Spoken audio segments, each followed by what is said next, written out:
আমরা কোনো কেমিক্যাল করবো না। এই জন্য ধরো তোমরা ফয়েল, অ্যালুমিনিয়াম ফয়েল চিনো না, আমরা অ্যালুমিনিয়াম ফয়েল দিয়েও মাখতে পারি, বা আমরা হচ্ছে পরিষ্কার সাদা কাগজের উপরে সুন্দর করে এরকম চারকোনা করে কেটে কাটতে পারি। এখন দেখো আমাদের কাগজটা কিন্তু একটু ভাঁজ করে নিতে হয়, কর্নার বরাবর এইভাবে একটু ভাঁজ করে নিলাম, যেন আমার কাগজটা ভালোভাবে বসে, প্লাস আমি যেন কাগজটাকে একটু সুন্দর করে নিতে পারি। ঠিক আছে? এখন দেখো এইটা হচ্ছে, দেখো এইটা হচ্ছে 0, দেখো আমার কিন্তু 4-5 অলরেডি হয়ে গেছে। আমি কি এখানে কোনো কিছু দিয়েছি? কারণ বাতাসের কারণে এই দেখো আমাদের এটা কিন্তু ভেঙে গেছে, তোমাদের আগের বছরের ভাইয়া পুরো ভেঙে ফেলছে। আমরা কিন্তু ধরো এই কারণে কিন্তু বাতাস যাচ্ছে, এই জন্য কিন্তু বাতাসের নির্দিষ্ট একটা ওয়েট থাকে। এটাকে আমি সবসময় 0 করে নিব। এটাকে বলা হয় টায়ার করা। 0 আর টি যে লেখা আছে না, এটা হচ্ছে টায়ার, মানে 0 হয়ে যাবে।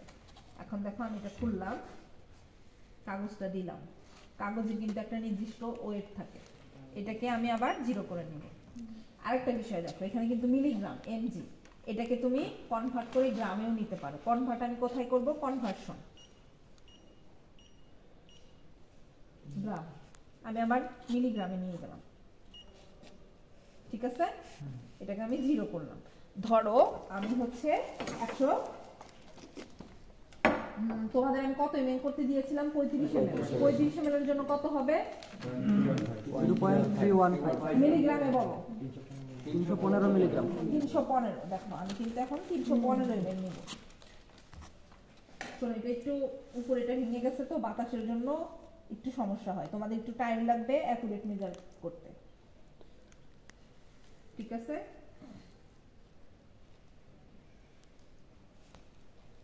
আর ল্যাবে কখনো ধৈর্য হারা হবে না, ধৈর্য হারা হলে ল্যাবে কখনোই কাজ করতে পারবে না।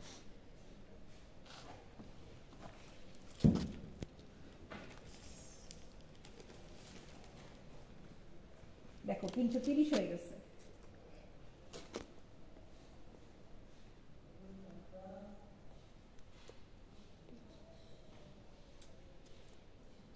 ম্যাডাম সব সময় এর থেকে আরো কম নিলে তো বেশি হলে তো তখন তুলতে ঝামেলা না? কেন তোমার ঝামেলা? কোনো কিছুতেই ঝামেলা না, আমি তোমাকে আগেই বলে দিছি। প্রচুর ধৈর্য লাগবে, অধৈর্য হওয়ার কোনো বিষয়ই নেই।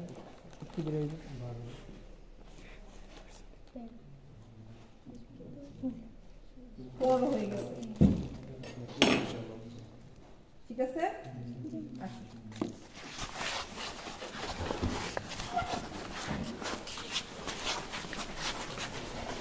আমি এখানে রেখে দিলাম। ঠিক আছে? এখন সবাই ওই পাশে যাইতে পারো, ওই পাশে যাও। এখন এক পাশে আসার দরকার নেই।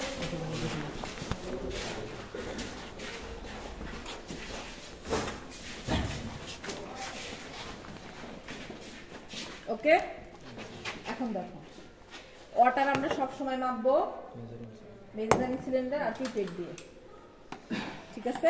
দেখো এখন কিন্তু একটা বিষয় আছে, দেখো মেজারিং সিলিন্ডার যেটাই নাও না কেন, পিপেট যেটাই নাও না কেন, তোমাকে কিন্তু আগে মেজারমেন্টটা দেখতে হবে। এখানে কিভাবে মেজারমেন্ট করা আছে দেখো, 5, 10, 15, 20, ডিফারেন্স কত করে? 5 করে।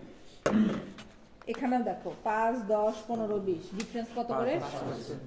আমি যদি তোমাকে ফাইনাল পরীক্ষায় দিই, তুমি 16.5 ml নরমাল স্যালাইন বানাও, সেক্ষেত্রে দেখো 5 আর 10 ডিফারেন্স 5, কিন্তু এর মাঝখানে দাগ কাটা কয়টা? 10টা।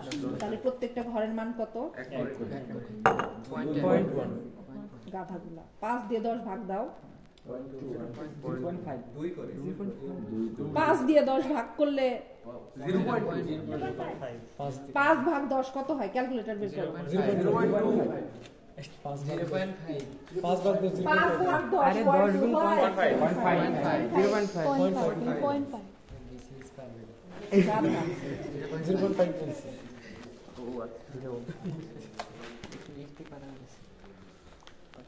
দেখো বুঝতে পারছো?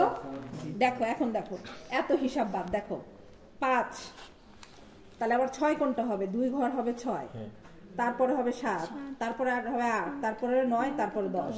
এই যে বড় দাগটা 10। ঠিক আছে? 0.2 করে ধরে 10 মিলাইতে পারবা? হবেই না।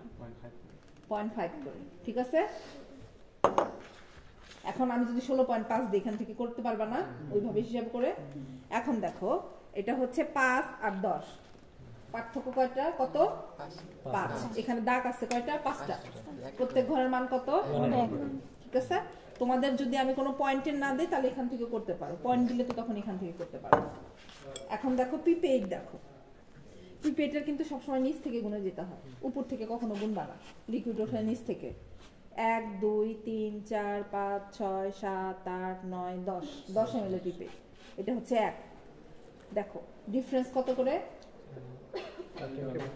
1 করে, মানে 8 9 1 না, ঘর আছে 10টা, তাহলে 0.1। ঠিক আছে, খুব বেশি যদি তোমার অ্যাকুরেট দরকার হয় তখন এটা থেকেও করতে পারো। ওকে, এখন আসলে আমি তোমাকে মেপে দেখাই আমার কত দরকার ছিল। 35 ml না, দেখো 35 ml কিন্তু এই বড় দাগ পর্যন্ত 35 ml, আর তুমি কিন্তু এখান থেকেও নিতে পারো 35 ml। আমি এটা দিয়ে নিচ্ছি।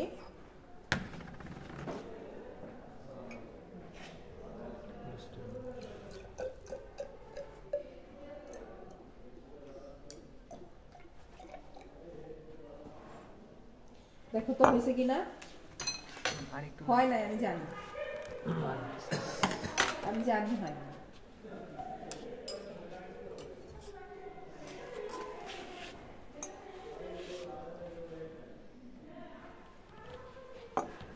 দেখো তো হয়েছে কিনা?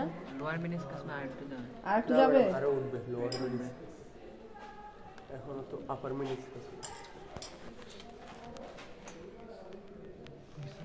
হয়েছে নাকি আরেকটু হয়েছে? ঠিক আছে, খুব অ্যাকুরেট করতে চাইলে এভাবে তোমরা করে নিতে পারো। এখন দেখো আমার লবণ আছে, একটা বিকার নিব, সবসময় সলিউশন বিকারের মধ্যে করবা। দেখো দিয়ে এভাবে যদি গায়ে কোনো কিছু লেগে থাকে, এখন এটা ঢেলে দাও। এই দেখো আমাদের স্টায়ার। ওকে, এভাবে হয়ে গেল সলিউশন। এখন তোমরা নিজেরা প্র্যাকটিস করো। আমার দেখানো শেষ, প্র্যাকটিক্যাল নোটবুক। পানি দিয়ে লবণ দেওয়া যাবে না, রকেট সাইজ না, তবে সাধারণত শোনো, সাধারণত আমার তো এটা গায়ে কিছু লেগে থাকে না, আমি তো ঢালি, যদি এটা ভিজে যায়।